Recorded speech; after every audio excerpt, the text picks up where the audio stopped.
Hi, എല്ലാവർക്കും നമസ്കാരം. ഐപ്ലസിൻ്റെ പുതിയൊരു വീഡിയോയിലേക്ക് സ്വാഗതം.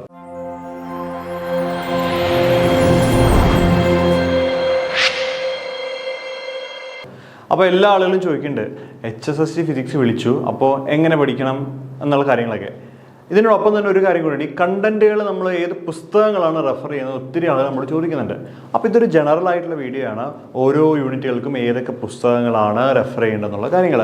അപ്പോൾ നമുക്ക് ഓരോ യൂണിറ്റ് വൈസ് നോക്കാം. അപ്പോൾ ബേസിക്കലി നമ്മുടെ HSSC ഫിസിക്സിൻ്റെ 70 മാർക്കാണ് സബ്ജക്റ്റിൽ നിന്ന് വരുന്നത്. അതായത് 10 മൊഡ്യൂളുകളായിട്ട് ടോട്ടൽ 70 മാർക്ക്. ഒരു മൊഡ്യൂളിൽ നിന്ന് 7 മാർക്കുള്ള ചോദ്യങ്ങളാവും ഉണ്ടാവുന്നുണ്ടാവുക. ദെൻ ഇതിൻ്റെ അകത്ത് ഏറ്റവും ആദ്യത്തെ യൂണിറ്റ് ക്ലാസിക്കൽ മെക്കാനിക്സ് ആണ്. ക്ലാസിക്കൽ മെക്കാനിക്സിൽ ഏറ്റവും പ്രധാനമായിട്ടും ഇമ്പോർട്ടൻ്റുമായിട്ട് നോക്കേണ്ട 2 ടെസ്റ്റുകൾ, ഒന്ന് JC ഉപാധ്യായയുടെ ക്ലാസിക്കൽ മെക്കാനിക്സും മറ്റൊന്ന് അരുൾദാസ് സാറിൻ്റെ ക്ലാസിക്കൽ മെക്കാനിക്സുമാണ്. നമ്മൾ കേരള യൂണിവേഴ്സിറ്റിക്കാർ പഠിക്കുന്ന അരുൾദാസ് സാറിൻ്റെ പുസ്തകമാണ്. അതോടൊപ്പം MG യൂണിവേഴ്സിറ്റിക്ക് ഉപാധ്യായയുടെ പുസ്തകം പഠിക്കുന്നുണ്ട്.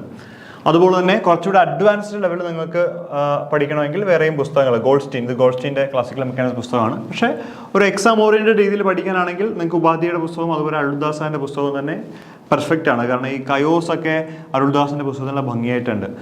ഹാമിൽട്ടൺ, ജക്കോബി റിലേഷൻസ് ഒക്കെ എൻ്റെ അത് ഭംഗിയായിട്ടുണ്ട്. കുറച്ച് പ്രോബ്ലം ഓറിയൻറ്റഡ് ഒക്കെ ആണെങ്കിൽ ഉപാധ്യായയുടെ പുസ്തകം വളരെ നല്ലതാണ്. അപ്പോൾ ഇവിടെ നിന്നും 70-ൽ 7 മാർക്കാണ് ഈ യൂണിറ്റിൽ നിന്ന് വരുന്നത്. അപ്പോൾ നമ്മൾ റെഫർ ചെയ്യുന്ന ഈ 3 പുസ്തകങ്ങളാണ്. ദെൻ രണ്ടാമത്തെ unit mathematical methods and group theory ആണ്. ഇതിൻ്റെ അകത്ത് നമ്മൾ റെഫർ ചെയ്യുന്ന പുസ്തകം ഏറ്റവും ആദ്യം റെഫർ ചെയ്യുന്നത് HK ദാസിൻ്റെ മാത്തമാറ്റിക്കൽ ഫിസിക്സ് ആണ്. ഇതിപ്പോൾ 8th എഡിഷൻ ആണ്. ഇതിൻ്റെ 7th എഡിഷനും ഉണ്ട്. ഒരു പച്ച കളറിലെ പുസ്തകമാണ്. പിങ്ക് കളറിലൊരു പുസ്തകമാണ്. ആ പുസ്തകം നമ്മൾ റെഫർ ചെയ്യുന്നുണ്ട്, ഈ പുസ്തകം റെഫർ ചെയ്യുന്നുണ്ട്. കാരണം രണ്ടിലും പ്രോബ്ലംസ്, ഇതിൽ കുറച്ച് കൂടുതൽ പ്രോബ്ലംസ് ഉണ്ട്. പക്ഷേ ഇതിൽ ചെറിയ ചെറിയ തെറ്റുകൾ, മിസ്റ്റേക്കുകൾ പ്രോബ്ലത്തിൽ വന്നിട്ടുണ്ട്. പക്ഷേ പുറകിലുള്ള എഡിഷനാണ് കുറച്ചുകൂടെ പെർഫെക്റ്റ് എന്ന് പറയുന്നത്. ദെൻ ഹാഫ്കൻ്റെ പുസ്തകവും നല്ലതാണ്. പക്ഷേ ഹാഫ്കൻ്റെ പുസ്തകം കുറച്ച് സ്റ്റാൻഡേർഡ് ലെവൽ കൂടിയൊരു പുസ്തകമാണ്. ദെൻ സത്യപ്രകാശിൻ്റെ പുസ്തകം ഒരു ബെസ്റ്റ് പുസ്തകമാണ്. നമ്മുടെ സ്പെഷ്യൽ ഫങ്ഷൻസ് പോലെയുള്ള ടോപ്പിക്കുകൾ പഠിക്കുന്ന അതാണ്. അപ്പോൾ complex numbers, Fourier series, Fourier integral, ഇതെല്ലാം നമ്മൾ HK ദാസിൻ്റെ പുസ്തകം നോക്കുന്ന സമയത്ത് നമ്മൾ ഈ സ്പെഷ്യൽ ഫങ്ഷൻസ് നോക്കുന്നത് സത്യപ്രകാശിൻ്റെ പുസ്തകമാണ്. ദെൻ എന്തെങ്കിലും റെഫറൻസ് ഒക്കെ, അഡീഷണൽ ഡൗട്ടുകളൊക്കെ നോക്കാനാണ് നമ്മൾ ഹാഫ്കൻ്റെ പുസ്തകം നമ്മൾ ഉപയോഗിക്കുന്നത്. അപ്പോൾ ഇവിടെ നിന്നും 7 മാർക്കിനുള്ള ചോദ്യങ്ങൾ. ദെൻ ഇലക്ട്രോണിക്സിൻ്റെ ഭാഗത്തേക്ക് വന്നു കഴിഞ്ഞാൽ ഞാൻ എപ്പോഴും പറയാറുള്ളത് പോലെ ഗെയ്ക്വാദിൻ്റെ operational amplifier and linear integrator സർക്യൂട്ടാണ്. അപ്പോൾ നമ്മൾ സിലബസിൻ്റെ അകത്ത് ഓപ്പാകുമ്പോൾ അതിൻ്റെ ആപ്ലിക്കേഷനായ integrator, differentiator, filters, low pass, high pass എല്ലാം ഉണ്ട്. അതെല്ലാം നോക്കുന്നത് നമ്മൾ ഈ ഗെയ്ക്വാദിൻ്റെ ഒപ്പാം ആൻഡ് ലീനിയർ ഇൻ്റഗ്രേറ്റർ സർക്യൂട്ടാണ്. MG യൂണിവേഴ്സിറ്റിയിലെ കുട്ടികൾ പഠിക്കുന്ന പുസ്തകമാണ്. ദെൻ ഓൾസോ BL തെരേജയുടെ basic electronics, solid state basic electronics, BL തെരേജയുടെ പുസ്തകം. അത് കേരള യൂണിവേഴ്സിറ്റി സബ്ബുകാർ, അതായത് കേരള യൂണിവേഴ്സിറ്റി മെയിൻ ഫിസിക്സ് എടുത്തിട്ട് സബ് ഇലക്ട്രോണിക്സ് ഉള്ള കുട്ടികൾ 2 വർഷങ്ങളായി 4 സെമസ്റ്ററിൽ പഠിക്കുന്ന പുസ്തകമാണ് BL തെരേജയുടെ. പിന്നെ അതുപോലെ തന്നെ ഒരു ഒപ്റ്റിക്കൽ ഫൈബർ കമ്മ്യൂണിക്കേഷൻ ഒരു പുസ്തകവും നമ്മൾ നോക്കുന്നുണ്ട് ഇതിൻ്റെ അകത്ത്, ഇലക്ട്രോണിക്സിൻ്റെ അകത്ത്. പിന്നെ കുറച്ച് കമ്മ്യൂണിക്കേഷൻ സിസ്റ്റംസിൻ്റെ പുസ്തകങ്ങൾ നമ്മൾ നോക്കുന്നുണ്ട്. അതിൻ്റെ അത് ഉൾപ്പെടുത്തിയിട്ടില്ല ഞാൻ. ദെൻ നമ്മൾ 4ാമത്തെ യൂണിറ്റ് വന്നു കഴിഞ്ഞാൽ ക്വാണ്ടം മെക്കാനിക്സ് ആണ്. ക്വാണ്ടം മെക്കാനിക്സിൽ ഏറ്റവും ആദ്യം നമുക്ക് നോക്കേണ്ട നൂർദിൻ സെറ്റ്ലിയുടെ ക്വാണ്ടം മെക്കാനിക്സ് ആണ്, concept and applications. Then also നമ്മളെപ്പോഴും പഠിക്കാറുള്ള അരുൾദാസ് സാറിൻ്റെ പുസ്തകം ക്വാണ്ടം മെക്കാനിക്സ് ആണ്. ഇദ്ദേഹത്തിൻ്റെ തന്നെ, അരുൾദാസ് സാറിൻ്റെ തന്നെ 500 solved problems in quantum mechanics എന്ന് പറഞ്ഞ വേറൊരു സെപ്പറേറ്റ് പുസ്തകമുണ്ട്. ആ പുസ്തകം നമ്മൾ റെഫർ ചെയ്യുന്നുണ്ട്. അതുപോലെ സാക്കുറൈ, MG യൂണിവേഴ്സിറ്റിക്കാർ PGക്ക് പഠിക്കുന്ന പുസ്തകമാണ് സാക്കുറയുടേത്, നമ്മളതും റെഫർ ചെയ്യുന്നുണ്ട്. അപ്പോൾ മെയിനായിട്ട് അരുൾദാസ് സാറിൻ്റെ പുസ്തകം അതുപോലെ തന്നെ ഈ പറയുന്ന നൂറിൻ സെറ്റ്ലിയുടെ പുസ്തകമാണ് നമ്മൾ നോക്കുന്നത് കേട്ടോ. ഇതിവിടെ നിന്നും 7 മാർക്കിനുള്ള ചോദ്യങ്ങൾ. ദെൻ 5ാമത്തെ യൂണിറ്റ് സ്റ്റാറ്റിസ്റ്റിക്കൽ മെക്കാനിക്സ് ആണ്. സ്റ്റാറ്റിസ്റ്റിക്കൽ മെക്കാനിക്സ് മെയിനായിട്ട് ഒരൊറ്റ പുസ്തകമാണ്. ഏറ്റവും കൂടുതൽ 90% റെഫർ ചെയ്യുന്നത് നമ്മൾ PK പാത്രിയയുടെ പുസ്തകമാണ് സ്റ്റാറ്റിസ്റ്റിക്കൽ മെക്കാനിക്സ് എന്ന് പറയുന്നത്. പിന്നെ അഡീഷണൽ ആയിട്ട് നമ്മൾ ചെറിയ നെറ്റിൻ്റെ CSIR-ൻ്റെ ഒക്കെ ഗൈഡുകൾ നമ്മൾ ഇതിന് വേണ്ടിയിട്ട് നോക്കാറുണ്ട്. 7 മാർക്കിനുള്ള ചോദ്യങ്ങൾ ഇവിടെ നിന്നുണ്ട് കേട്ടോ. കുറച്ച് ടോപ്പിക്കുകളേ ഉള്ളൂ സ്റ്റാറ്റിൽ ശരിക്കും. ദെൻ 6ാമത്തെ യൂണിറ്റ് എന്ന് പറഞ്ഞു കഴിഞ്ഞാൽ ന്യൂക്ലിയർ ആൻഡ് പാർട്ടിക്കിൾ ഫിസിക്സ് ആണ്. ഏറ്റവും കുറേ സിലബസ് കാണുന്നതും എന്നാൽ ഏറ്റവും ഈസി ആയിട്ട് പഠിക്കാൻ പറ്റുന്നതും ഏറ്റവും സിമ്പിളായിട്ട് സ്കോർ ചെയ്യാൻ പറ്റുന്ന ഭാഗമാണ് ന്യൂക്ലിയർ ആൻഡ് പാർട്ടിക്കിൾ ഫിസിക്സ്. കാരണം ന്യൂക്ലിയർ ഫിസിക്സിൻ്റെ ബേസിക്സ് ഉണ്ട്, പിന്നെ ഷെൽ മോഡലുകളുണ്ട്, and also particle physics, quantum chromodynamics, ഇങ്ങനെയുള്ള കാര്യങ്ങൾ, അഡ്വാൻസ്ഡ് ലെവലുള്ള കാര്യങ്ങൾ, Scherrer camera, Scherrer formula, Scherrer equation, conditions, ഇതൊക്കെ ഇതിൻ്റെ അകത്തുണ്ട്. അപ്പോൾ നോക്കാൻ പറ്റുന്ന പുസ്തകം DC തയ്യാലിൻ്റെ പുസ്തകമാണ് ഏറ്റവും പെർഫെക്റ്റ് ആയിട്ടുള്ള പുസ്തകം. DC തയ്യാലും അതുപോലെ കെന്നത്ത് S. ക്രെയിൻ്റെ പുസ്തകവും നല്ലതാണ്. ഇൻട്രൊഡക്ഷൻ ന്യൂക്ലിയർ ഫിസിക്സും, പിന്നെ ന്യൂക്ലിയർ ഫിസിക്സ് DC തയ്യാറിൻ്റെ പുസ്തകവും, പിന്നെ നമ്മളൊരു ന്യൂക്ലിയർ ആൻഡ് പാർട്ടിക്കൽ ഫിസിക്സിൻ്റെ ഒരു ഭട്ടാചാര്യയുടെ ഒരു പുസ്തകവും നമ്മൾ നോക്കുന്നുണ്ട്. കാരണം ലാസ്റ്റ് ഭാഗത്തുള്ളത് ന്യൂക്ലിയർ ആൻഡ് പാർട്ടിക്കൽ ഫിസിക്സ്, നമ്മൾ ന്യൂട്രിനോസ് അങ്ങനെയുള്ള കുറേ കാര്യങ്ങളെല്ലാം അതിൻ്റെ അകത്ത് നോക്കുന്നത്. 7 മാർക്കിനുള്ള ചോദ്യങ്ങൾ നമ്മൾ ഈ പുസ്തകങ്ങളിൽ നിന്ന് തന്നെ പഠിച്ചതിന് അത്യാവശ്യം കിട്ടുമെന്നുള്ളതാണ് കേട്ടോ. ദെൻ 7ാമത്തെ മൊഡ്യൂൾ സോളിഡ് സ്റ്റേറ്റ് ഫിസിക്സ് ആണ്.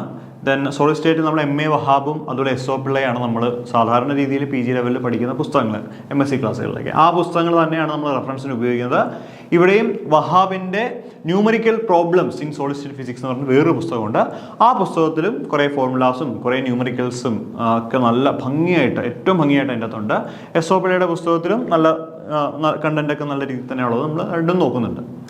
ദെൻ 8ാമത്തെ യൂണിറ്റ് അറ്റോമിക് ആൻഡ് മോളിക്കുലർ സ്പെക്ട്രോസ്കോപ്പിയാണ്. ഇവിടെ നമ്മൾ അരുൾദാസിൻ്റെ പുസ്തകം അതുപോലെ ബാൻവെലിൻ്റെ പുസ്തകമാണ് സാധാരണ രീതിയിൽ നോക്കുന്നത്. അരുൾദാസിൻ്റെ പുസ്തകം തന്നെ നല്ല പുസ്തകമാണ്. Rotation spectroscopy, vibration spectroscopy, NMR, Mossbauer spectroscopy ഒക്കെ എൻ്റെ അത് ഭംഗിയായിട്ടുണ്ട്. ദെൻ ഓൾസോ ബാൻവെലിൻ്റെ പുസ്തകം നല്ലതാണ്. 7 മാർക്കിനുള്ള ചോദ്യങ്ങൾ ഇവിടെ നമുക്ക് കിട്ടും. ദെൻ 8ാമത്തത് മൈക്രോ പ്രോസസ്സറാണ്.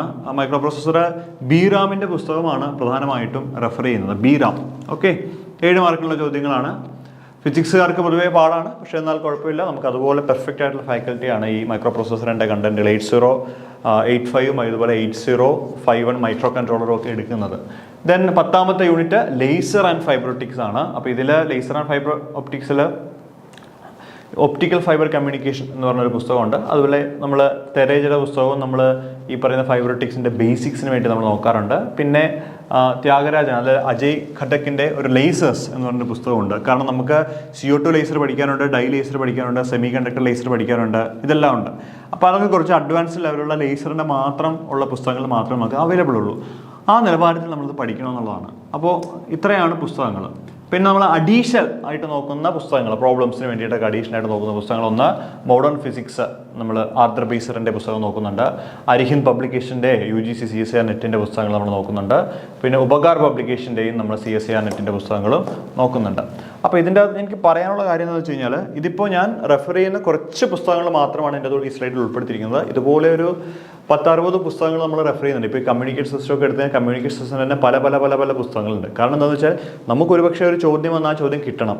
രണ്ടാമത്തെ കാര്യം, നമ്മൾ എഴുതുന്ന ഉത്തരം ശരിയാവണം. ആ ശരിയായ ഉത്തരത്തിനെ ചലഞ്ച് ചെയ്യാനും നമുക്ക് സാധിക്കണം. ഇപ്പോൾ സയൻറ്റിഫിക് ഓഫീസർ പോലുള്ള പരീക്ഷകൾ വന്നപ്പോൾ നമ്മൾ ഒരുപാട് ചോദ്യങ്ങൾ നമ്മൾ ചലഞ്ച് ചെയ്തു. ഒരു 4-7 ചലഞ്ച് ചെയ്തു. എങ്ങനെ ചലഞ്ച് ചെയ്യാൻ സാധിച്ചു? നമ്മൾ കറക്റ്റ് പ്രിസ്ക്രൈബ് ചെയ്തിരിക്കുന്ന പുസ്തകത്തിൽ നോക്കിയാണ് കണ്ടന്റ് പഠിപ്പിക്കുന്നത്. അല്ലാതെ വെറുതെ ഇങ്ങനെ ChatGPT-യിലും പിന്നെ ഗൂഗിളിലൊക്കെ സെർച്ച് ചെയ്തൊന്നും കണ്ടന്റ് പഠിപ്പിക്കില്ല. കാരണം അതൊന്നും ആധികാരികമല്ല കുട്ടികളെ, അതെല്ലാം ഒരുപാട് തെറ്റുകളുണ്ടാവാം. അപ്പോൾ നമ്മൾ കൃത്യമായ റെഫറൻസ് പുസ്തകങ്ങൾ, അതാണ് ഞാൻ നിങ്ങളോട് പറഞ്ഞു, ഞാൻ ഇന്ന പുസ്തകമാണ് നോക്കുന്നത്, ഞാൻ പറയുന്നില്ല, എന്തെങ്കിലും ഡൗട്ട് ഉണ്ടെങ്കിൽ നിങ്ങൾക്ക് ആ പുസ്തകത്തിൽ പോയി നോക്കാം പറ്റിയിട്ട്. നമുക്കിപ്പോൾ എല്ലാം PDF-ൽ അവൈലബിൾ അല്ല. അപ്പോൾ നമ്മൾ സ്വന്തമായിട്ട് മേടിച്ച് തന്നെയാണ് നമ്മുടെ നമ്മുടെ ചാനൽ നോക്കി നിങ്ങൾക്ക് കാണാം. നമ്മൾ ആ പുസ്തകങ്ങളുടെ ഒരു വീഡിയോ ഒക്കെ ഇട്ടിട്ടുണ്ട്, എല്ലാ പുസ്തകങ്ങളും കാണിച്ചിട്ടൊക്കെ.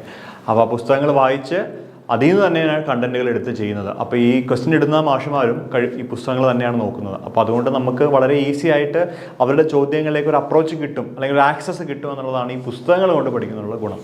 അല്ലാതെ വെറുതെ അതും ഇതുമൊക്കെ ടോപ്പിക്ക് തീരാൻ വേണ്ടി മാത്രം ഒരിക്കലും നമ്മൾ ഒരു കാര്യവും നിങ്ങളെ പഠിപ്പിക്കില്ല. കാരണം അത് ശരിയായ നടപടിയല്ല. നിങ്ങൾക്കൊരു ഉത്തരം തെറ്റാനും ചാൻസ് ഉണ്ട്, അതുപോലെ തന്നെ മാർക്ക് പോകാനും ഒക്കെ നല്ല ചാൻസ് ഉണ്ട്. അപ്പോൾ അങ്ങനെയുള്ള ഒരു മെത്തേഡ് ഓഫ് ടീച്ചിങ് ഒരു പെർഫെക്റ്റ് അല്ല എന്നുള്ളതാണ് എൻ്റെ അഭിപ്രായം. ഓക്കെ, അപ്പോൾ ഞാനപ്പോൾ ഈ പുസ്തകങ്ങളെല്ലാം വായിച്ച് ഇതിൽ നിന്നാണ് കണ്ടന്റുകൾ ചെയ്യുന്നത്.